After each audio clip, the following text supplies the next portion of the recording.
আলহামদুলিল্লাহ ওয়াসসালাতু ওয়াসসালামু আলা রাসূলিল্লাহ। এখানে যতই জটিল কথা বলেন না কেন, আপনাকে সহজভাবেই সমাধান জানতে হবে যে আল্লাহর কাছে যদি কায়েম অনুবাদকে কেউ বলতে পারে, সামর্থ্যের প্রতিবন্ধকতা, সীমাবদ্ধতা, এগুলো সাপেক্ষেই হতে পারছে, বলতে পারছে না। ঝাড়ফুঁকের সব কিছু যদি পড়ার ক্ষমতা নাও থাকে, আপনি শুধু আল্লাহ বলে তাকে ডাকেন, তুমি আমার সহায়, যথেষ্ট। এর চেয়ে বেশি তো আলহামদুলিল্লাহ আশা করি আপনি বলতে পারেন। সূরা ফাতিহা পড়তেই পারেন। সূরা ফাতিহা হলো কোরআনের মা। সূরা ফাতিহাতে সাহাবের বিষ নেমে গেছে। এর চেয়ে আর ক্ষমতাবান কোনো কিছুই নাই ধরা যায়। বিষের চেয়ে কিছুই নেই। তো অতএব আস্থা এবং আল্লাহর উপর ভরসা, মনটাকে মহান রব্বুল আলামিনের প্রতি এমনভাবে পেশ করা, তার সামনে উপস্থাপন করা, এটা দেখে তিনি সাহায্য নাজিল করবেন। এবং যদি বেশি পড়াইতে হয়, নিজে পড়তে না পারেন, তাহলে এরকম পরেজগার আমলদার কোনো মানুষকে দিয়ে তাকে ম্যানেজ করে ঝাড়ফুঁক করাইলেন। কিন্তু সর্বোত্তম ঝাড়ফুঁককারী হলো নিজে নিজেই। আর আল্লাহ রাব্বুল আলামিন যার উপর যেটা নাজিল করেছেন, সে বলুক আল্লাহ এটাই চান। সার্বক্ষণিক মহান রব্বুল আলামিনের প্রতি আবেগী মন নিয়ে এবং আশা ভরসা ভরপুর করে মহান রব্বুল আলামিনের সামনে নিজেকে উপস্থাপন করা, এটা সর্বোচ্চ শক্তিশালী। আল্লাহ রব্বুল আলামিন তার নিজ গুণে অবশ্যই পাহাড় সম কঠিন জগদ্দল পাথর এটাকে গলিয়ে দিবেন, যেহেতু আমি আল্লাহর সামনে নিজেকে পেশ করেছি। সেভাবে উপস্থাপন করতে হবে, আস্থা নিয়ে যতটুকু পারা যায় এটা পড়তে হবে। আলহামদুলিল্লাহ ওয়াসসালাতু ওয়াসসালামু আলা রাসূলিল্লাহ ওয়া আলা আলিহি ওয়া সাহবিহি ওয়া মান ওয়ালা। ফজরের সালাত ছুটে যাওয়ার ক্ষেত্রে প্রথমে মনে রাখতে হবে যে চেষ্টা আমাদের সর্বোচ্চ করতে হবে। এর মধ্যে অ্যালার্ম একটা, আরেকটা অন্যদেরকেও বলে রাখা, তারাও যেন ডাক দেয়। আর এর চেয়ে বড় হলো সব সময় আল্লাহকে ডাকতে থাকা, সাহায্য চাইতে থাকা। যেখানেই যে জায়গায় আমরা আটকা পড়ে যাই, আল্লাহর কাছে চাইতে থাকা। আর ক্ষমা চাওয়া, কারণ পাপ অনেক সময় এটার কারণ হয় যে কোনো ভালো কাজে বাধা হিসাবে। আর সিরিয়াস হয়, এটা হলো সবচেয়ে বড়। আপনার যদি সিরিয়াস থাকেন কোনো বিষয়ে, যে আমার ট্রেন ধরতে হবে, বিমান ধরতে হবে, তখন কিন্তু ঘুম অ্যালার্মের আগেও ভেঙে যায়। তো শোয়ার আগে ওইটা সিরিয়াস হতে হবে যে না, আমার প্রত্যেক দিন এটা খেয়াল করতে হবে যে আমার তো সামনে ফজরের সালাত আসছে, এবং ওই হিসাবে আগে ঘুমাইতে হবে। সময় ক্ষেপণ করে ঘুমালে তারপরে আল্লাহকে বললেও অনেক সময় হবে না, কারণ ব্যবস্থা বলবেন আমাদের দায়িত্ব, আর সাহায্য আল্লাহর দায়িত্ব। আর সাহায্যের জন্য শর্ত হলো আমাদের চেষ্টা। তাইলে আন্তরিকতা, সিরিয়াস হওয়া, বাস্তবমুখী ব্যবস্থা অবলম্বন করা, আল্লাহর কাছে ক্ষমা চাইতে থাকা, তৌফিক চাইতে থাকা, এবং অ্যালার্ম সহ যত প্রস্তুতি আছে সেগুলোর মাধ্যম বানিয়ে আগাগোড়া আল্লাহর উপর ভরসা রাখা। একজন চাইছিলেন আল্লাহ নবী সাল্লামকে স্বপ্নে দেখতে, তখন ওই যার কাছে গেছিল উনি বলছেন আচ্ছা ঠিক আছে, তুমি একটা আমার পরামর্শ শোনো। তখন তাকে ওই দিন পুরা রাত্রে না খাইয়ে রেখে দিলেন। একবারে ঘুম যাওয়ার পরে দেখলো খালি রকমারি খাবার। তো আল্লাহ নবী সাল্লামকে দেখে নাই, তো বললো যে আপনি আমাকে ওয়াদা দিলেন নবী সাল্লামকে দেখাবেন, আর আমাকে এইগুলোকে দেখাইলেন, ক্ষুধার্ত রাখলেন, এই কেমন কাণ্ড হলো? তিনি বললেন ওই যে সিরিয়াস হয়েছিল ক্ষুধার যে তাড়নার কারণে তোমার ওই স্বপ্নের মধ্যে রকমারি খাবার যেমন দেখছো, নবী মোহাম্মদ রসুল্লাহ আসলামকে ওইভাবে যদি ভালোবাসো, তাহলে এটা আল্লাহ চাইলে একসময় দেখাইতেই পারে। এটার থেকে আমাদের এখানে বেশি কাজে লাগবে এটা, যে আপনি যদি সিরিয়াস হন, আল্লাহ আপনাকে অবশ্যই ওঠার ব্যবস্থা করে দেবে। আলহামদুলিল্লাহ ওয়াসসালাতু ওয়াসসালামু আলা রাসূলিল্লাহ ওয়া আলা আলিহি ওয়া সাহবিহি ওয়া মান ওয়ালা। বিয়ে সংগঠিত হতে গেলে যেই চারটি প্রধান কাজ লাগে, একটা মোহর, আরেকটা হলো মেয়ে পক্ষের গার্ডিয়ানের অনুমতি, 3 নম্বর হলো 2 জন সাক্ষী, 4 নম্বর হলো আমরা এটাকে এক এক পরিভাষায় একটা বলা হয় ইজাব কবুল, আরবিতে মূলত বলা হয়। আমাদের হলো কাবিন, কবুল, অনেক কিছুই বলে সহজ সাধ্য হিসাবে। আসলে তো ইজাব, একজন প্রস্তাবকারী পক্ষ হবে, আরেকজন হলো গ্রহণকারী পক্ষ হবে। তো আসলে তো প্রস্তাব বর পক্ষের দায়িত্ব, কিন্তু এখানে আঁক যেটা, এটাতে দেখা যায় যে মেয়ের পক্ষের কথা আগে উপস্থাপন করা হয়, সেই জন্য এটা প্রস্তাব আকারে আসে। তো প্রতিপক্ষকে কবুল করতে হয়।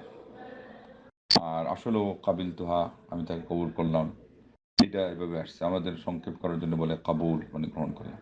তো এটা মূলত এই শব্দটা বর বলবে, এটাই স্বাভাবিক। আর কনের আসলে বলার দরকার নেই, তার মত জানাটাই যথেষ্ট, এবং এটা হলো আগেই যেটা জানা হয়ে গেছে, এটাই যথেষ্ট। এই জন্য তো তার প্রতিনিধি হিসাবে এখন খালি গার্ডিয়ান কি করতেছেন, কথাটা পৌঁছাচ্ছেন যে এত টাকা মহর, এত এই নিয়মগুলো বলে তাকে আমি তোমার সাথে বিয়ে দিলাম। নিয়ম হলো বাপ থাকলে বাপ বলবে। এখন আমাদের সমাজে এটা বলে না, এটা ভুল। থাকা সত্ত্বেও না বলাটা অনেক বড় ভুল। নিজে বলা, এটা অনেক বড় একটা ভূমিকা রাখা হলো। এই সরাসরি নিজের মেয়েকে আরেকজনের হাতে তুলে দেওয়ার মতো এত বড় একটা কাজ, পিতা যখন তুলে দিবে তখন সে মর্মে মর্মে বুঝবে যে সে কত বড় আমানত তুলে দিচ্ছে তার মেয়েকে, সে যে আরেকজনের হাওলা করছে আল্লাহর পরে পরে, এগুলো বুঝবে। এবং হিতাহিত জ্ঞান নিয়ে এগুলো আসলে উচিত বলা। মেয়েও যখন বুঝবে যে আমার বাপ তিনি সক্রিয় হয়েছেন এই কাজে, এটার একটা আলাদা প্রভাব থাকে যে কোনো কাজে। যেখানে ইসলাম যে নিয়ম রাখছে, এটার মধ্যে একটা অবশ্যই সিগনিফিকেন্ট আছে, একটা তাৎপর্য আছে। সরাসরি সেখান থেকে গা ঢাকা দেওয়া, সেখান থেকে এড়িয়ে যাওয়া, যে কোনো অজুহাতে আমি পারি না, আমার দুর্বলতা, কেন? এটা তো আপনার একেবারে বেস্ট নেসেসারি কাজ, এটা পারবেন না কেন? এটা এটা এটা সুসম্পন্ন করেই পারতে হবে, আজকেই এটা পারতে হবে। এই যে একটাই সন্তান যদি থাকে মেয়ে হিসাবে, তাকেই আজকে এইভাবে আপনার এই কাজ করে নিজেকে ট্রেনিং দিতে হবে। এগুলো আপনারা বলবেন, এখানে তো সব মহিলাদের আপনারা বাপকে শিখাবেন। যেমন ওদেরকে আমরা বলি, বারবার শিখান যে মারা গেলে মেয়েদের কীভাবে ধৈর্য ধরতে হয়, কীভাবে মৃত্যুর সংবাদ শুনে নিজেদেরকে টিকিয়ে রাখতে হয়, একজন আরেকজনকে সান্ত্বনা দিতে হয়। ঠিক আপনাদেরকে আজকে বলছি যে আপনারা এটা গার্ডিয়ানদের কাছে পৌঁছান, যে তুমি বাপ, আমার মেয়েকে তুমি তুলে দিবা আমার জামাই জামাইয়ের হাতে। তুমি নবী সাল্লাল্লাহু আলাইহি ওয়াসাল্লাম সুন্নাহ অনুযায়ী বলে দিবা এরপরে যে বাবা, যতটুকু পেরেছি আমি আমার মেয়েকে গড়ে তুলেছি। আমরা অনেক দুর্বল মানুষ, কিন্তু সবসময় চেষ্টায় ছিলাম রে বাবা। আর মানুষের অন্তর তো আল্লাহর হাতে। তবে আলহামদুলিল্লাহ, আমি এবং তোমার শাশুড়ি অনেক কষ্ট করেছে মেয়েকে মানুষ করতে, তাকে আমরা এই শিক্ষা দেওয়ার চেষ্টা করেছি বাবা। বাকিটা কিন্তু তোমার দায়িত্বে, এই আমানত তুলে দিলাম। এই যে কথা, এটা কেয়ামত পর্যন্ত যদি আয়ু পাইতো, তাইলে যে কোনো মুহূর্তে, বিশেষ করে দুর্বল মুহূর্তে, আপনার জামাইটা স্মরণ করতো যে না, আমার শ্বশুর এত সুন্দর করে আমার সামনে তার মেয়েকে উপস্থাপন করেছেন। এখন মেয়ে আমার সাথে দুই একবার যদি একটু মিসবিহেভ করেও, ব্যাড বিহেভ করেও, আমি সেটা হজম করে নিলাম আল্লাহর বাস্তে, এবং আমার শ্বশুরের এই যে বদান্যতা, তার যে মহানুভবতা, এর প্রতি আমি শুকরগুজার হয়ে আমি এটা করলাম। আমাদের আজকে এগুলো হারিয়ে ফেলেছেন। ওই ইয়ের সময় বাপ কলা গাছের তলে গিয়ে কান্না ফেটে পড়ে, ওই আরেক রুমে গিয়ে সে নিজের জন্য একটা মেয়ে সেজে ঢুকলে কাঁদতেছে, এটা হলো? এইদিকে জামাইকে এটা বলতে হবে, তারপরে নিজের মেয়েকে সে বলতে হবে যে এই এই অবস্থা, তোমাকে আমি তুলে দিলাম, খবরদার যেন কোনো ধরনের আমাদের ব্যাপারে তার কোনো কষ্ট না আসে, তোমাকে কেন্দ্র করে তোমার উপরে কোনো কষ্ট না আসে। যেটাই হয় তুমি কথায় হেরে যাবা, কিন্তু এটাতেই তোমার জীবন যুদ্ধে তুমি জয়ী হয়ে যাবে। আর যদি মনে করো কথায় কথায় স্বামীর উপরে তুমি তর্ক করা আর তার উপর জয়ী হয়ে যাওয়াটাই বড়, তাই তুমি কিন্তু হেরে যাবে। আমরা তোমাকে এটা কোনো দিন শিখাই না, আমাদের জন্য কোনো দিন তুমি লড়বা এটা আমরা চাই না। তুমি তোমার জীবনে সফল হতে গেলে হারিয়ে যাও, হেরে যাও, আমরা বরং এটাই চাই। কিন্তু এটা সুন্দর পরিবার গঠন হোক, তোমার মাধ্যমে ভালো আল্লাহর বান্দাবান্দি নবী সাল্লাল্লাহু আলাইহি ওয়াসাল্লাম উম্মত গড়ে উঠুক, এবং এখানে ধৈর্যের জন্য যা বলার, পরিবেশ পরিস্থিতি অনুযায়ী এগুলো বলবে। আমাদের সমাজে আমরা এগুলো বলি না, এই জন্য আমাদের অনেক সমস্যা হয়। যে আল্লাহ আমাদেরকে বুঝদান করুক, হেফাজত করুক। যাই হোক, কবুল এটা আমাদের সমাজের একটা নিয়ম হিসেবে বললেও সমস্যা নেই, কিন্তু পর্দা ঠিক থাকতে হবে, এটাকে আস্তে আস্তে তুলে দিতে হবে। আর যে কবুল শুনতে গিয়ে যে কত তার সাথে এই আপনার পেশাল পাড়াপাড়ি আর তাকে মানে অনুরোধ বিনোদ করা, এগুলোর সব সম্পূর্ণভাবে পরিত্যাগ করতে হবে। ওই মত থাকাটাই যথেষ্ট। আলহামদুলিল্লাহ, ওসসালাতু ওয়াসসালামু আলা রাসূলিল্লাহ। ফুফাতো ভাই এর সাথে মা হজে বা উমরা যাওয়া বা সফরে যাওয়া, এটা কেমন? এটা তো এই কারণে তো হবে না, এটা তো উনি মামানি হচ্ছে, বা এক এলাকা একে পরিভাষা থাকতে পারে।